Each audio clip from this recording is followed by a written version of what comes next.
Pas d'école pour Marie. Chapitre 1. Ce matin, en arrivant à l'école, Basile a l'air préoccupé. « Ben, t'en fais une tête, remarque Johanna. Tu t'es disputée avec Marie? C'est pour ça que tu es seule aujourd'hui ?»« J'aurais préféré, répond Basile. « Oh, qu'est-ce qui se passe ?» Marie est à l'hôpital. Johanna pousse un cri.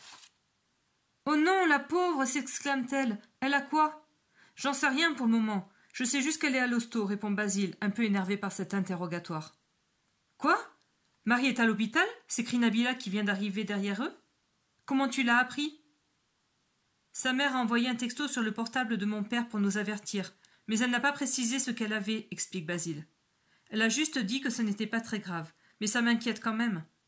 On a essayé de rappeler ce matin, ça ne répondait pas. Papa dit que le portable doit pas capter à l'intérieur de l'hôpital. Ben, c'est bizarre, elle était pas malade hier pourtant, dit Johanna qui a passé le mercredi après-midi chez Marie. Je sais, elle m'a rien dit non plus quand elle m'a appelé pour les devoirs en fin de journée, confirme Basile. La sonnerie les interrompt tout à coup. Une fois en classe, la maîtresse commence la journée en leur expliquant. Votre camarade Marie sera absente une dizaine de jours, mais rassurez-vous, tout va bien. Sa maman vient de me téléphoner. Marie a fait une crise d'appendicite. Elle a été opérée en urgence très tôt ce matin. Tout s'est bien passé, elle dort. À cette annonce, Johanna et Nabila poussent un soupir de soulagement. Basile se sent lui aussi plus léger, mais il est presque vexé que la maîtresse soit au courant avant lui. Basile, je te charge de faire le relais entre Marie et nous, poursuit madame Pujol. Tu t'occuperas de lui apporter les cours et les devoirs. Telle que je la connais, elle ne voudra pas prendre de retard. Ah ça, c'est sûr, acquiesce Johanna en riant. Le midi à la cantine, Marie est le grand sujet de conversation du jour. Je crois qu'elle n'a jamais été absente, dit Johanna. 10 jours, ça va lui faire long, et à nous aussi, ajoute Noémie. Je n'aimerais pas être à sa place, dit Anaë. Je détesterais être opérée. Oh là là, moi si j'aurai 10 jours d'école, c'est foutu, je redouble, renchérit Lucille qui s'affole d'un rien. Mais arrête, personne ne va redoubler. L'année dernière, Maxence a raté 2 semaines d'école quand il est parti en vacances à Tahiti avec ses grands-parents, et il n'a même pas redoublé, répond Johanna un peu sèchement. Vous avez déjà été opérée demande Anaë. Moi, non, jamais. Mais mon père, oui, répond Johanna. De son genou, après une chute au ski. Oh, ma mère aussi au ski, mais de l'épaule, dit Noémie. Moi, c'est mon cousin. Il a eu l'appendicite au moment du bac. Le pauvre, dit Nabila. Pas de chance, s'exclame Noémie.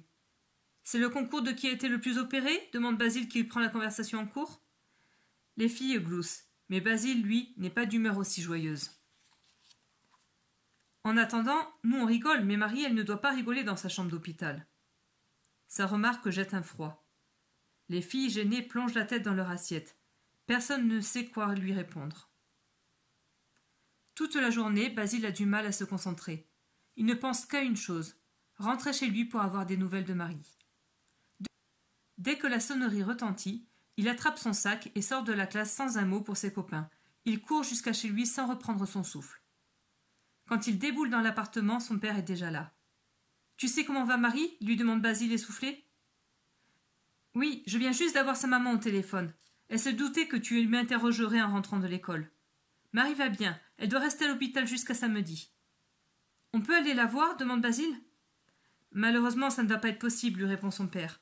Seules les visites de la famille sont autorisées. » En entendant cela, Basile change de visage. Il ne cache pas sa déception.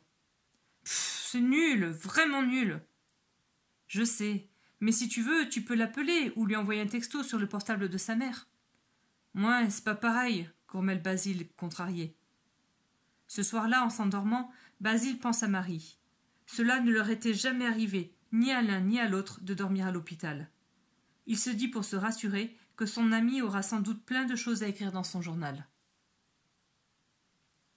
Si tu veux savoir la suite de cette histoire, lis vite Pas d'école pour Marie dans la collection Je suis en CM, disponible dans la bibliothèque de la classe.